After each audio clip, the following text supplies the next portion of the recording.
it's kind of hard to make it romantic after you've already decided to get married, right? Yeah. So how'd that go? Oh, God, I don't know if I can tell you this story. It was summertime and we'd climbed all the way down to this really remote beach.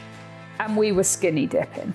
So we had no clothes on. Nice. And I said, because I thought he's never going to get round to it. He's never going to get round to it. So I did say, this would be such a romantic place to propose. This is something a woman waits for her whole life. All right, my love, he said. So he got down on one knee with a Coke can ring.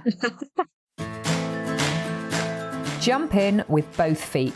Go big, Follow your dreams. grab life by the reins. This is how we live.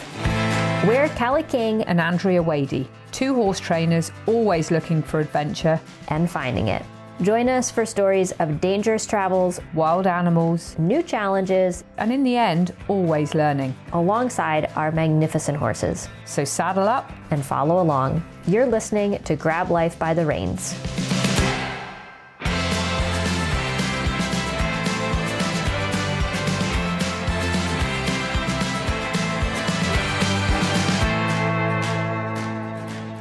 I don't actually know if I'm recording. I'm recording. Yay. Meow, meow, meow, meow, meow, meow, meow, meow, meow. Callie's doing her throat warm up. I thought she was joking at first, but apparently it's a real thing. Why do you do that? Because I didn't realize until I listened back to our first recordings that I have a really nasally American accent, and you have a beautiful song-like English accent, and it inspires me. So I started doing some techniques to improve my speaking. Oh my God. I'm sat on a sofa in rural Pennsylvania somewhere. I'm not even sure where we are. And we're in a little Airbnb and it's been so much fun. And the dog and I were just curled up listening to Callie do her throat warm up, where she sounded like a cross between a strangled squirrel and a cat. Yeah. But now can't you hear how my voice is so much more open? I think you have a great voice. There's nothing wrong with your voice. I don't think you're a nasally American. You're American. I mean, obviously your accent's never going to be as good as mine. I have a funny story about an accent. I was in a surf shop in California and I went in to buy something and I talked, and there was this lovely Californian girl who was young, absolutely beautiful, waist-length blonde hair. She was like, oh my gosh, you've got such an amazing accent. Your accent's absolutely gorgeous. I was like, oh wow, thank you so much. I said, yeah, yours is nice too. And she went, wait, what? Have I got an accent? I was like, yeah, kind of. In California, it's not just an accent, it's not quite to the level of American English to England English, but when I moved to California, I had to learn a lot of new words. No, I have to interrupt you there. We don't have England English. We have English. You have the Queen's English. We have English. You guys speak American. Yeah. Oh, man. So we were actually just in the middle of a story. You were telling me how you ran away from your own wedding. And I said, That wait. sounds bad. I said, wait a minute. We need to pull the recorders out. Let's Yeah, go. we did actually. I didn't run away from my wedding alone. I ran away with my husband. Well, that's better. Yeah, only the party afterwards. Where I'm from in Cornwall. So there's the other thing. People say, oh, you're English. I'm actually not. I'm Cornish. We are our own people. The very southwest of England. Anyway, that's a whole nother story. But we do like to party. We throw really good parties. So our wedding was always going to be the party of the year because Chris is the DJ and him and his mates all DJ.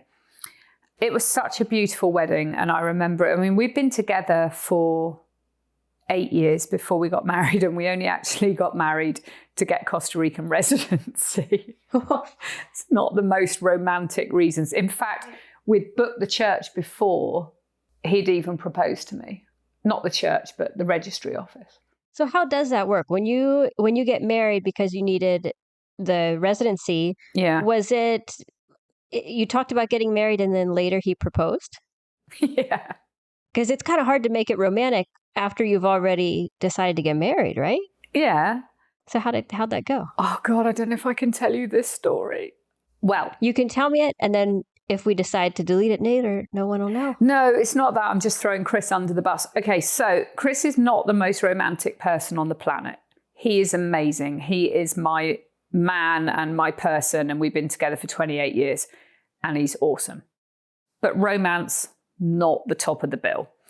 Brilliant at putting shelves up and mending stuff. Romance, not so much.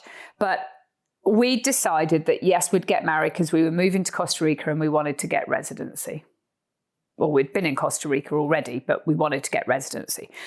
So we were like, well, yeah, we were going to get round to it one day anyway. So it wasn't romantic. And then this one day, like we'd got the registry office booked. And you've been to Cornwall. We have beautiful cliffs and beautiful beaches, and we'd gone walking. And it was summertime, and we'd climbed all the way down to this really remote beach. And you had to climb on a rope all the way down the cliff to get there. It's really cool. It's called Sally's Bottom, which is another story. That's actually what it's called. I love the names of where you're from. Yes, Sally's Bottom. And so we sat at Sally's Bottom and we were skinny dipping. So we had no clothes on. Nice.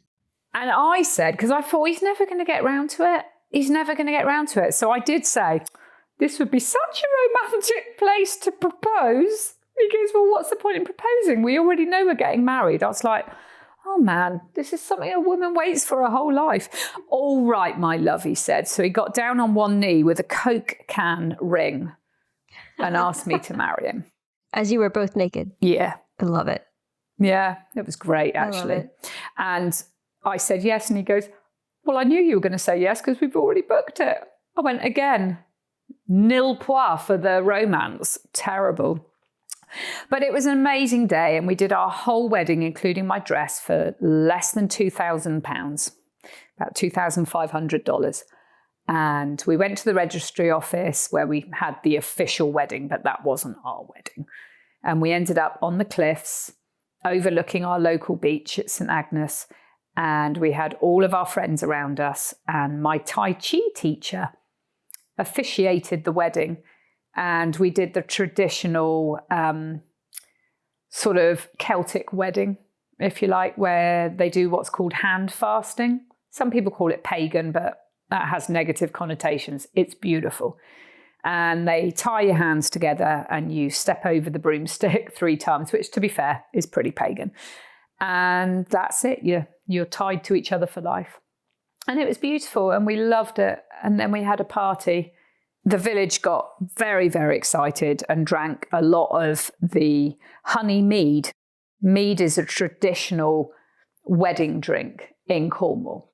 Yeah, mead it's a wine from honey, right? Yeah, it's like fermented wine, and if you like. It's a fertility thing. That's the tradition behind it, correct? Or at least the belief behind it.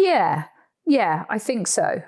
Well, I wouldn't know because I didn't get to drink any because my 2 bridesmaids, or my maids of dishonour, as I called them, they were supposed to be serving out the mead on the cliffs. And I think how it went was 3 for me, 1 for the guests. 3 for me, 1 for the guests. Turn round, bridesmaids are pretty shit-faced and nobody else is at the wedding. So that's how that bit went. And then the party was so much fun, but they got really wild. So Chris and I ran away. How many people were there? I want to say like 50, 60, maybe 80. I don't know. But there was a lot of people and everyone was dancing a lot. It was fun. Of these 50, 60 people, was it a lot of friends? Was it family? Was it just a mixture? 3/4 friends and 1/4 family. Something like that. And who was getting more wild, the friends or the family? Oh, God, definitely the friends. Oh, it was terrifying. Bringing friends and family together, always scary. They're just fun. My cousin, I always remember my cousin let off the fire extinguisher because he was dancing with it at the end. I was long gone by now. And his girlfriend didn't speak to him for a whole week. And we'd hired this minibus. and half the people got left behind because they weren't capable of getting to the minibus, and it was really rural. We were right out in the sticks at this sort of country house hotel, if you like. It was so much fun. I wanted to just take a break in recording to tell you about my book. Crossing Bridges is about my journey coast to coast in Costa Rica with my friends and rescue horses. This was life-changing, life-affirming, and made me rethink what horses were capable of. Crossing Bridges. It's a great read. I hope you enjoy it. And people talked about it for months afterwards, but we left because we were just like, this is getting wild. And we loved to party back then, but not on your wedding day. You know, I think I had one glass of champagne all day. I mean, I don't drink at all anymore, but I had one glass of champagne. And we'd booked a taxi to take us away. We got in it, shut the door, and just sat there, looked at each other and went, wow, that was just the best day. Suddenly, the doors flew open of the taxi. And one of my, well, he's like a father to me. He was called Chops. He's passed away now. He was a really famous Australian surfboard shaper. And he jumped in the taxi and went, oh, doll, yeah, well, you're going right past my house, so you can just, I'll pay for the taxi. We're like, this is supposed to be our leaving? Oh, yeah, but, you know, come on, you guys have been together for years. So he gets in the car. Mary, his wife's going, oh, I'm really sorry, doll. Gets in the car behind me, and he's in the car with us, sat behind me. She goes, don't worry. He goes, I'll pay for the taxi. No, he didn't. We got back, he got out, left. And then we went and stayed for the first night. We stayed at this tiny little caravan out on the cliffs. And I'll always remember it was so cute. And our friends had dressed it.